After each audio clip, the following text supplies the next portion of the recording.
Ini adalah suatu bentuk proses mengakui, menerima, mengintegrasi dan memproseskan pengalaman hidup yang tidak menyenangkan yang melibatkan diri kita secara penuh. Kemudian yang paling parah biasanya akan tercetus burnout ya. Tercetus burnout lama terus-terusan, jika terus-terusan tidak teratasi ya akan timbul gejala psikis yang lainnya. Mental disturbance yang lainnya bisa ke arah depresi, cemasannya sudah mengalami gangguan seperti itu.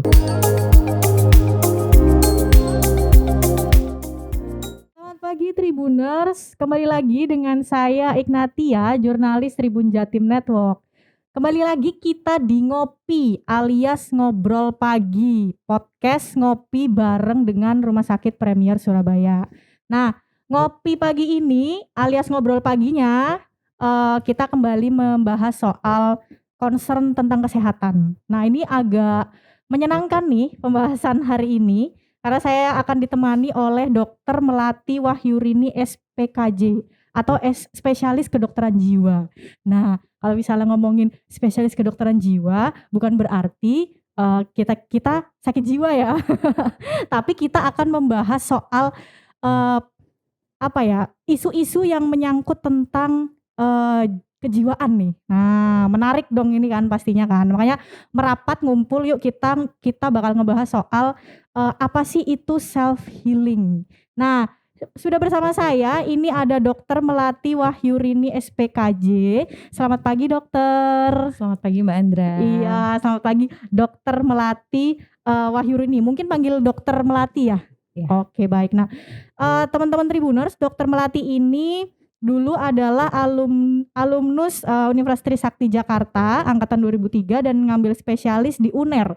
Spesialisnya kedokteran jiwa. Betul ya, Dok ya? Baik, dokter. Kita langsung aja kali ya. Pagi ini tuh kita pengen ngomongin apa sih itu sebenarnya self healing gitu. Pagi Mbak, assalamualaikum warahmatullahi wabarakatuh. Ya. Sebelumnya seru ya pagi-pagi kita udah ngomongin self healing. Iya makanya. Apalagi isu terkait mental health. Betul. Ya. Self healing. Sering sekali sekarang ya terdengar tuh anak-anak muda ngomong healing, self healing. Self healing itu apa sih? Self healing itu kan dari dua kata ya, self dan healing. Kalau self itu artinya diri sendiri dan healing itu berasal dari kata heal yang artinya penyembuhan. Kalau kita ngomong penyembuhan itu tentu ada luka. Berarti kan kita harus menyembuhkan suatu luka. Nah, kalau kita ngomongin self healing itu seringnya terkaitan dengan mental health. Jadi yang disebut berarti ada luka apa nih? Ada luka batin biasanya yang disebut sama ya para kaum muda lah ya. Betul. Ada yang self healing berarti jadi perumpamaan self healing ini artinya adalah penyembuhan luka batin yang hanya melibatkan diri sendiri. Nah, luka batin ini tuh apa sih gitu. Jadi luka batin ini seringnya adalah stresor kehidupan. Ya namanya juga orang hidup ya pasti ada stresor. Tapi bagaimana seseorang itu bisa mengatasi stresor tersebut atau enggak? Seperti itu. Berarti kalau misalnya tadi ada itu tuh sebenarnya mungkin untuk Tribuners juga ya Dok ya. Ini stresor sendiri itu kan belum banyak yang tahu. Itu mungkin seperti tekanan begitu ya Dok ya? Bisa jadi. Jadi adalah stresor kehidupan itu setiap orang itu memiliki tingkat mental yang berbeda-beda. Jadi ada stresor kecil mungkin bisa menjadi suatu hal yang besar seperti itu. Nah, stresor yang mana nih yang sudah perlu kita sembuhkan, kita lakukan healing? Itu stresor yang sudah memberikan efek seperti gangguan emosi yang buruk. Karena emosi sendiri banyak ya Mbak, ada emosi baik dan buruk. Kalau emosi buruk tuh seperti adanya kesedihan, kemarahan, mudah marah menjadi mudah marah, temperamen, ada gangguan cemas. Nah, kalau kita udah sering merasakan itu dan kondisi itu tuh sudah mengganggu fungsi kita sehari-hari baik dalam aktivitas harian, sekolah, kuliah, kerja, bahkan bersosialisasi, itu kita udah mesti warning. Berarti ada stres di dalam hidup kita. Ada hal yang perlu kita benahi seperti itu. Nah, Dok, kalau tadi kita nyambungnya soal ini ya Mas, ini ya Dok ya. Tadi kan memang ini self healing sendiri itu kan kata-katanya tuh banyak banget ya Dok ya, digaungkan sama khususnya anak-anak muda ya di Twitter, di ini itu kan sering ya nyebut self healing. Nah, kalau menurut Dokter Melati sendiri ya, self healing itu tuh bentuknya tuh sebenarnya seperti apa sih, Dok? Jadi ya benar-benar sekali Mbak. Ada yang menyebutkan jalan-jalan ini kita healing Iya, seperti benar. itu Makanya ya. itu, Dok. Kalau kita ngomong dari katanya healing sering artikan penyembuhan luka. Berarti kita tidak menimbulkan luka baru ya. Iya. Dan kalau kita healing, berarti healing itu ada penyembuhan tanpa menimbulkan luka baru. Nah, kalau misalnya kita lagi bad mood, terus kita jalan-jalan, shopping, dan kita sebut itu healing. Terus itu menimbulkan stresor baru nggak ketika kita misalnya kita berusaha untuk oke kita holiday. Nanti uang bisa dicari seperti itu. Dan kita menggesek aja tuh sisi kita misalnya seperti itu. Nanti kita balik lagi ada stresor baru lagi. Nah mungkin tuh nggak bisa dikatakan healing, tapi bentuk refreshing ya. Gitu. Berarti artinya kalau misalnya lebih mengerucut nih Tribuners ya dan dokter juga, berarti self healing sendiri itu sebenarnya adalah usaha untuk mencegah agar luka itu tidak semakin terluka gitu ya, Dok ya. Nah, caranya salah satunya adalah dengan yang tadi ya, dengan yang mengobati. Nah, apa sih fungsinya self healing ini? Jadi tujuannya adalah dimana ini adalah suatu bentuk proses mengakui, menerima, mengintegrasi dan memproseskan pengalaman hidup yang tidak menyenangkan yang melibatkan diri kita secara penuh. Jadi di sini kita dimana belajar untuk berempati, penerimaan diri terhadap diri sendiri, dan ini kita harus hadir penuh dalam untuk diri kita, biar kita bisa, tujuannya adalah biar kita bisa menyayangi diri kita sendiri seperti itu. Berarti artinya tuh gini ya, Dok ya, artinya self healing itu sebenarnya kita harus secara mendasar mengetahui diri kita. Benar. Gitu kira-kira ya. Jadi memang caranya ada banyak sih, cukup banyak hal yang bisa dilakukan untuk Tribuners ya, untuk Tribuners sebetulnya. Yang mudah aja yang bisa kita lakukan, seperti kalau yang pertama biasanya kita kaitkan dengan spiritual. Tapi spiritual itu sering dikaitkan dengan agama ya. Sebetulnya spiritual itu nggak melulu mengenai agama. Tapi walaupun sangat besar ya peranan agama itu dalam meningkatkan healing, self healing kita, luka batin kita tuh sangat besar. Tapi nggak harus yang kita menekankan berat seperti itu. Jadi self healing yang dimaksud dari spiritual itu dimana kita belajar untuk penerimaan diri kita. Jadi kita meyakinkan bahwa kita ini mempunyai value juga. Kita ini sangat berarti gitu. Tapi memang kadang susah ya untuk kita mengakui, oh saya ini worth it kok, saya ini berharga, saya ini memiliki value yang tinggi, itu agak susah. Salah satunya mungkin yang mudah untuk teman-teman lakukan adalah banyak melakukan kegiatan-kegiatan seperti sosial, seperti volunteer gitu. Seperti bakti sosial, kayak bencana alam atau bakti sosial yang lain. Di sini teman-teman bisa menjadi pembandingan. Jadi merasa terpacu, meningkatkan ini teman-teman sendiri, kepercayaan diri teman-teman sendiri seperti itu. Jadi di sini kalau spiritual yang dimaksud itu adalah juga teman-teman juga yakin bahwa dengan membantu ini teman-teman merasa bahwa ternyata masih ada loh yang masih membutuhkan saya gitu. Berarti bahasa saya ini juga berfungsi untuk orang lain. Saya ini juga untuk berharga untuk orang lain. Dan saya mempunyai nilai tersendiri untuk saya. Seperti itu.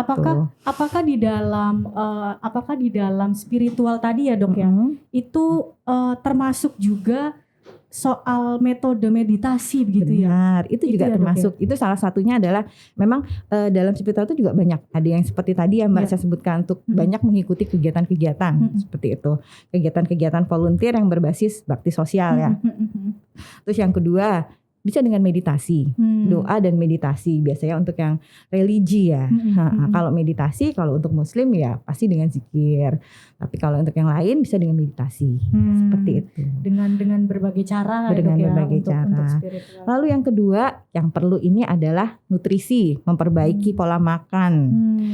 Nah ini kaitannya sangat kuat ya antara pola makan, nutrisi dengan pikiran yang sehat. Seperti itu. Karena dengan makanan-makanan yang seperti kacang-kacangan, buah, sayur, di sini akan tetap menjaga sel neurotransmitter kita sehingga ini akan membuat otak bekerja lebih optimal.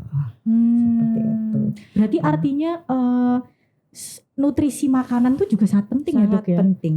Ketika misalnya kita kemudian moodnya jelek begitu ya, katakanlah dalam sehari-hari gitu ya dok ya, moodnya jelek gitu, bisa berarti ya dengan cara makan makanan tertentu yang itu bisa menambah mood gitu. Betul. Seperti buah-buahan ya, terutama Oke. ya. Sayuran, cangkang-cangan, ikan seperti Ya, omega itu juga baik. Baik. Oke, lalu juga bisa misalnya self healing yang lain apa sih? Relaksasi, macam-macam ya relaksasi. Salah satunya mungkin dengan relaksasi nafas dalam. Ada juga relaksasi misalnya mencari suatu kegiatan yang lebih menyenangkan. Tapi benar nggak dok kalau self healing itu harus harus memahami, kita harus memahami kita tuh sukanya apa gitu. Kemudian kita bisa mengobatinya dengan cara melakukan hal-hal yang kita suka. Itu benar nggak sih dok sebenarnya? Betul, karena terkaitan dengan hobi. Oke, berarti hobi sendiri itu sangat penting. Bisa untuk menjadi self healing ya dok ya? Bisa. Lalu jangan lupa juga olahraga, pentingnya olahraga, di mana jika kita banyak gerak, itu BDNF itu adalah salah satu neutropin yang bisa akan membantu melindungi otak kita dari stres. Yang terakhir juga bisa kita memperbaiki pola tidur, Mbak. Oke. Karena banyaknya mungkin ya sekarang ini lebih banyak yang tidurnya kurang ya. Betul, ternyata kita telusuri, oh ya ternyata memang tidur kita kurang, kualitas tidur kita kurang, seperti itu. Oke, berarti jadi sangat berpengaruh ya dok ya. Sangat mempengaruhi. Nah, kalau dari dokter Melati sendiri nih, kalau kita ngomongin ini dok, ini kan sebenarnya self healing tuh penting ya dok ya. Tapi ketika misalnya self healing ini itu terabaikan ya oleh kita gitu, apa sih parahnya gitu dok? Apa kemungkinan yang paling parah bisa terjadi di diri kita begitu?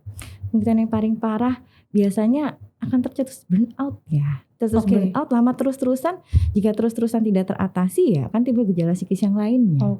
Mental disturbance yang lainnya, bisa ke arah depresi, cemasannya sudah mengalami gangguan, seperti itu. Nah, kalau memang kita sudah tidak bisa mengatasi, kita udah coba nih semuanya nih, kok saya masih ini ya, masih tidak nyaman dengan diri saya masih mengalami emosi yang tidak menyenangkan, ya di situ berarti perlu adanya bantuan tenaga profesional. Seperti itu bicara tenaga profesional ya dokter ya. Dokter itu adalah tenaga profesional, tapi banyak teman-teman di luaran sana ya dok ya, sebenarnya itu masih ambigu dengan apa sih psikiater, bedanya apa sih sama psikolog. Nah itu mungkin ada insight baru mungkin ya dari dokter Melati, apa perbedaannya dan seperti apa kita harus kemana nih kalau misalnya gejalanya tuh seperti ini begitu. Oke, baik. Silakan sebetulnya dokter. Psikiater sama psikolog saling kerjasama sih Mbak ya. Memang basicnya kalau dasarnya psikiater, kita dasarnya adalah dokter, seperti itu. Tapi biasanya teman-teman nggak apa-apa kalau misalnya teman-teman merasa lebih nyaman dulu ke psikolog, it's okay. Biasanya karena berkaitan, kalau psikiater ini selalu menangani pasien gila gitu kan. Betul. Karena gila-gila yang dilihat tuh mungkin teman-teman dengan orang-orang yang berhalusinasinya kuat, seperti itu, ngomong-ngomong sendiri. Padahal masalah kesehatan jiwa tuh nggak hanya melulu seperti itu. Adanya gangguan tidur, adanya stres, cemas, itu juga termasuk masalah dalam kejiwaan. Tapi ya tergantung lagi kembali ke teman-teman. Kalau memang teman-teman biasanya sudah ingin coba dulu bukan ingin coba, maksudnya dalam arti teman-teman, saya mau ke psikolog aja, tidak apa-apa. Yang penting tetap harus diatasi. Biasanya jika memang perlu pengobatan, psikolog akan mengkonsulkan kepada psikiater. Oh begitu. Berarti kalau sudah ada gejala yang dialami secara fisik ya dok ya, mungkin secara klinis misalnya tidak bisa tidur atau mungkin gangguan kecemasan begitu ya dok, itu bisa ke psikiater atau ke dokter Melati nih. Ini mungkin sobat Tribuners ya dok ya, di rumah ini yang lagi nonton langsung penasaran sebenarnya dok, dan ada mungkin beberapa teman-teman yang penasaran juga mungkin ya, bagaimana sih kalau misalnya mau konsultasi langsung sih ke dokter Melati gitu. Nah ini jangan khawatir teman-teman, dokter Melati ini akan praktek, sudah praktek di Rumah Sakit Premier Surabaya. Nah untuk jadwalnya Dokter Melati ini nanti mohon nanti dikoreksi ya Dok kalau salah ya. Dokter Melati itu nanti jadwalnya itu ada di hari Senin dan Jumat teman-teman, dan itu pukulnya adalah pukul 15. Jadi jam 3 sampai selesai. Ini harinya yaitu Senin dan Jumat. Betul Dok? Betul. Nah itu. Jadi buat teman-teman yang mungkin nanti pengen aku gara-gara podcast ini tuh jadi pengen ketemu Dokter Melati gitu. Langsung bisa nih nanti ketemu dengan Dokter Melati di RS Premier Surabaya. Oke. Nah oke, itu Dok tadi berarti artinya kita penting banget ya namanya self healing, dan ya kalau misalnya gejalanya sudah sangat klinis memang harus dikonsultasikan sesegera mungkin ke psikiater. Gitu ya Dok ya. Ya, dan jangan lupa ya Mbak Andra, healing itu berarti kan kita tidak menimbulkan luka baru ya. Nah itu. Iya, karena teman-teman healing tapi sampai ini ternyata ya penghasilan saya habis buat healing. Itu jadi suatu masalah baru lagi dan gak sembuh gitu. Mungkin itu saya bentuk refreshing, karena refreshing juga sangat penting biar kita lebih fresh lagi menghadapi kehidupan kita, biar kita fresh lagi seperti itu. Ya refreshing ya kita anggaplah jeda itu ya. Jeda ya Dok ya.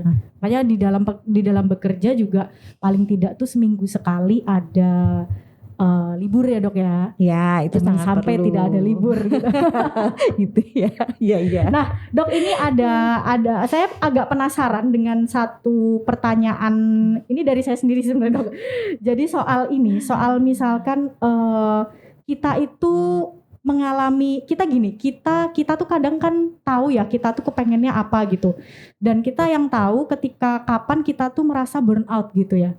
Nah ketika itu tuh sebenarnya terjadi di orang lain gitu Dok ya. Misalkan saya punya temen, ini kayaknya temen saya nih kayak gejala-gejalanya burnout deh gitu kan. Itu ada gak sih Dok secara medis atau mungkin Dokter Melati yang biasa menangani pasien gitu ya, gejala yang paling tampak gitu Dok dari seseorang tuh yang gelisah secara ini tuh bisa dilihat gitu loh Dok, ini kayaknya orang ini butuh nih gitu. Oke, memang bisa terlihat ya dari temennya juga, tapi yang paling paham sebetulnya dirinya sendiri juga ya Mbak ya, dimana dia burnout itu kan sudah adanya kelelahan, baik kelelahan fisik, kelelahan psikis seperti itu, dan dia sudah tidak bisa berkonsentrasi dengan baik, merasa lelah terus-terusan. Jadi dimana rutinitas hidupnya tuh juga sudah mulai terganggu seperti itu. Jadi di mana dia juga harus stresor yang sangat tinggi seperti bekerja yang terus menerus, tidak ada jeda sama sekali. Akhirnya dia merasa kelelahan dan akhirnya dari performance-nya dia juga menurun. Itu bisa kita lihat itu sebagai dari situ ya berarti ya Dok ya. Oke. Kalau misalnya penurunan minat, kemauan, moodnya sudah juga mulai berubah seperti itu. Kalau tanda-tanda yang terlihat di tubuh nggak kelihatan ya Dok ya? Pasti kelihatan capek ya. Oke. Terlihat lesu. Mungkin kayak ya. kalau misalnya mata itu hitam gitu, ya, bisa jadi nggak Dok? bisa. Kalau memang kurang tidur berarti kan? Ya makanya. Oke, kan terlihat sih, dia tidurnya kurang nih, sampai terbentuk mata panda atau apa. Atau mungkin dia pakai celak terlalu banyak. Iya, ternyata pakai celak. Nggak lucu ya. Oke.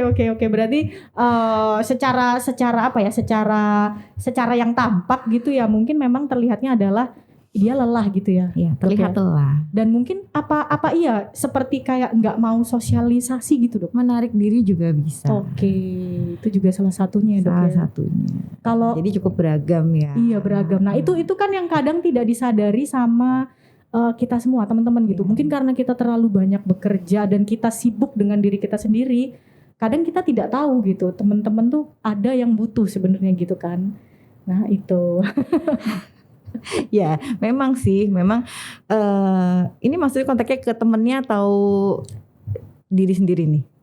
Temennya, untuk temen yang biar notice seperti itu. Iya benar. Mungkin kalau diri sendiri itu seperti apa Dok? Maksudnya kalau misalnya aku melihat, kan itu secara mood aja gitu ya Dok. Kayak aku udah nggak ini aku burnout, oke deh aku coba konsultasi gitu misalkan kan Dok. Itu kan kita udah tahu gitu. Tapi kalau kadang nggak juga loh Mbak. Oh gitu. Kadang ketika kita dengan kalau misalnya diri sendiri tuh kadang kayaknya kok prestasi saya menurun ya.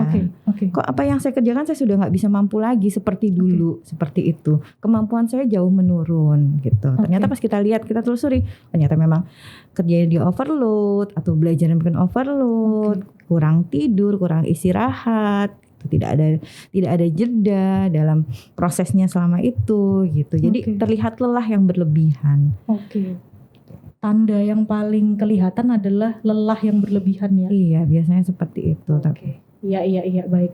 Nah, kalau soal trigger tadi, triggernya memang tekanan ya dok ya?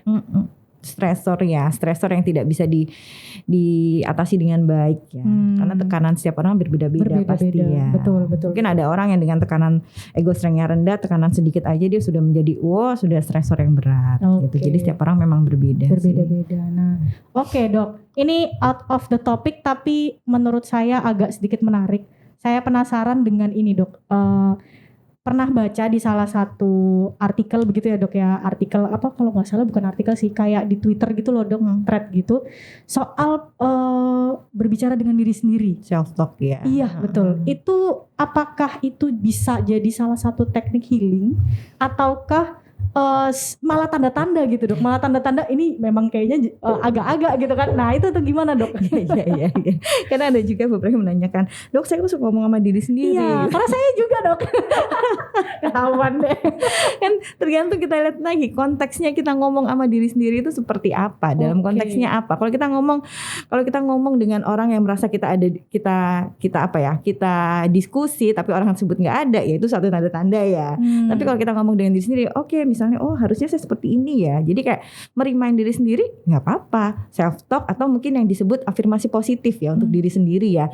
Berarti kita mengafirmasi hal-hal yang positif untuk diri kita sendiri. Itu kan juga suatu self talk. Jadi kita yakin bahwa saya ini berharga, saya ini sehat, saya ini luar biasa seperti itu. Itu nggak apa-apa. Itu suatu bentuk dari afirmasi ya, salah satu bentuk healing juga. Oke, baik. Kalau healing ke pantai, healing shopping itu sangat diperbolehkan. Itu refreshing ya. Refreshing. Nah ini jadinya salah satu perbedaan nih. Tapi memang beda ya dok ya. Kalau misalnya ada orang yang menyebut aku self healing caranya nonton Netflix gitu misalnya. Boleh. Itu bisa juga self healing. Kalau memang dia merasa itu udah stresor yang berat, saya mengambil jeda dengan apa? Misalnya saya membaca buku, nonton drakor. Tapi itu tidak menimbulkan masalah yang baru seperti itu. Nah itu kuncinya tidak menimbulkan. Dia menghilangkan stresnya. Masalah yang baru. Iya, kuncinya hanya healingnya kan nanti diobati, disembuhkan. Oke dok, baik. Kalau dari dokter Melati ada maksudnya ada tips atau cara yang secara singkat kita bisa self healing buat teman-teman di rumah nih?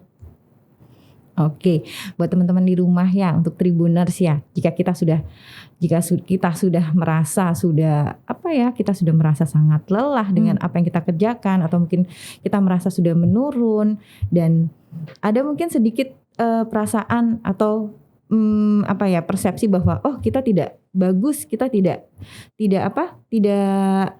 mampu, bahwa kita langsung merasa pesimis. Belum tentu loh. Ya, dicoba ditelusuri dulu. Siapa tahu itu adalah bentuk burnout kalian. Seperti itu. Dan setelah itu baiknya ambil jeda sejenak. Jadi tidak dipaksakan. Karena dengan dipaksakan tetap tidak mendapatkan hasil yang baik. Malah hasilnya stresornya akan menurun. Stresornya meningkat dan hasilnya juga akan menurun. Dan itu bisa berbahaya ke gangguan kejiwaan lain ya? Bisa akan berdampak ke gangguan psikis yang lain. Boleh bagi gak dok? Itu kira-kira gangguan psikisnya tuh paling mendekati apa deh dok? Depresi kah? Benar, kalau terus-terusan bisa jadi depresi. Seperti itu. Kalau terus-terusan jadi depresi atau gangguan ansietas gitu. Atau kadang juga bisa jadi panic attack. Jadi macam-macam ya, karena khawatiran yang berlebihan juga. Kalau sekarang ngomongnya overthinking ya. Iya betul. Ngomongnya overthinking. Terus ada lagi dok beberapa bahasa-bahasa yang seperti, tapi memang untuk mental health sendiri itu sekarang memang lagi di up gitu dok. Iya, lagi di up, dan jangan lupa untuk jangan self diagnose loh ya. Nah itu sekarang yang jadi tren nih, kadang ada beberapa teman-teman yang merasa kalau udah self diagnose dan merasa memiliki gangguan mental, jadi kayak seperti pride-nya. Iya betul dok. Jangan tetap perlu kita kita perbaiki ya. Jadi kalau memang sudah ada masalah, Jika sudah ada merasa stres yang berlebihan untuk teman-teman alami, sudah merasa ada yang gak beres nih dengan pikiran saya, yang sudah mengganggu fungsi kehidupan saya sudah mulai menarik diri, gak mau bersosialisasi, pekerjaan juga menurun. Yuk segera ini aja deh, jika teman-teman sudah mencoba beberapa healing seperti kayak tadi meditasi, relaksasi, afirmasi positif, terus apalagi tadi ya Mbak ya, olahraga, memperbaiki pola tidur, makan yang baik. Ya, betul. Jika masih belum tidak membaik ya, yuk jangan ragu, jangan takut untuk ke profesional mental health, bisa ke psikolog, bisa ke psikiater, seperti itu. Betul, mungkin karena stigma dokter itu loh, dokter kejiwaan itu seperti apa ya dok? Seperti kayak menakutkan gitu ya bagi beberapa orang nih, kayak nanti dikirain aku tuh gimana-gimana, tapi sebenarnya itu penting sekali gitu, apalagi untuk teman-teman yang nggak punya solusi, gimana sih aku nyelesain kejiwaan aku gitu ya dok. Tapi alhamdulillah ya Mbak ya, sekarang ini udah banyak anak muda kok yang udah aware. Sudah nggak malu lagi untuk ke psikiater karena mereka sudah paham gitu. Mungkin ya yang zaman dulu mungkin ya yang masih konteksnya dengan yang masih stigmanya masih negatif tuh ya mungkin ya yang orang-orang zaman dulu lah seperti itu. Tapi anak-anak muda sekarang udah oke kok. Apalagi mereka sudah cepet kalau mereka sudah merasa oke, saya udah nggak beres nih, mereka langsung seperti itu. Apalagi ditambah yang tadi itu dok ya fenomena self diagnose tadi itu dok. Meskipun itu memang sebenarnya buruk gitu ya dok, tapi di situ kita ya positifnya jadi semakin aware gitu ya dok ya dengan mental issue gitu kan. Ya betul sekali, apalagi kalau misalnya sudah ada gangguan, misalnya ada gangguan mood sedikit aja, mereka langsung, dok saya bipolar nih. Wah. Nah itu tuh. Oke. Yang paling bisa didiagnosa dari seseorang tuh berarti diri sendiri dulu ya dok ya. Dari diri sendiri maksudnya. Diri sendiri dulu. Gitu. Kalau kita sudah diri sendiri dulu, kalau memang kita sudah mulai gimana Mbak?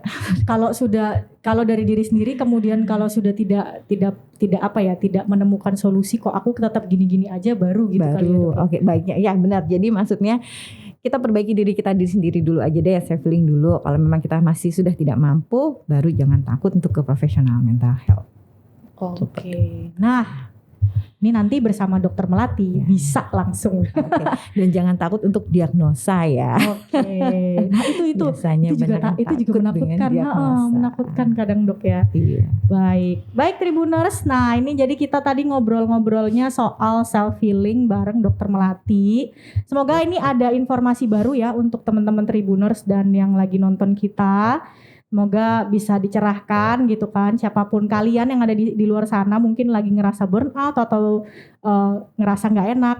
Yuk kita jeda dulu, kita self healing dulu dan kalau misalnya bisa aku simpulin tadi ya, jadi self healing itu adalah sebenarnya knowing your own self gitu ya dok ya. Jadi kita tahu dulu nih diri kita sendiri, baru kalau misalnya dirasa itu kayaknya memang sudah kelewat nih gitu ya, aku gak bisa ngatasin.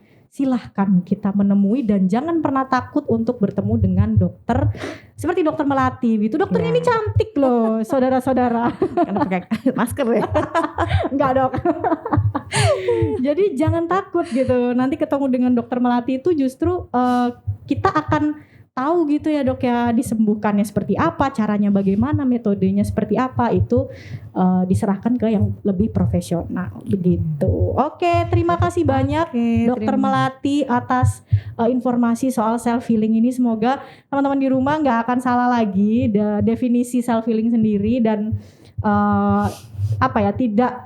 tidak kebingungan gitu ya, mencari cara supaya kita bisa menurunkan kadar burnout kita.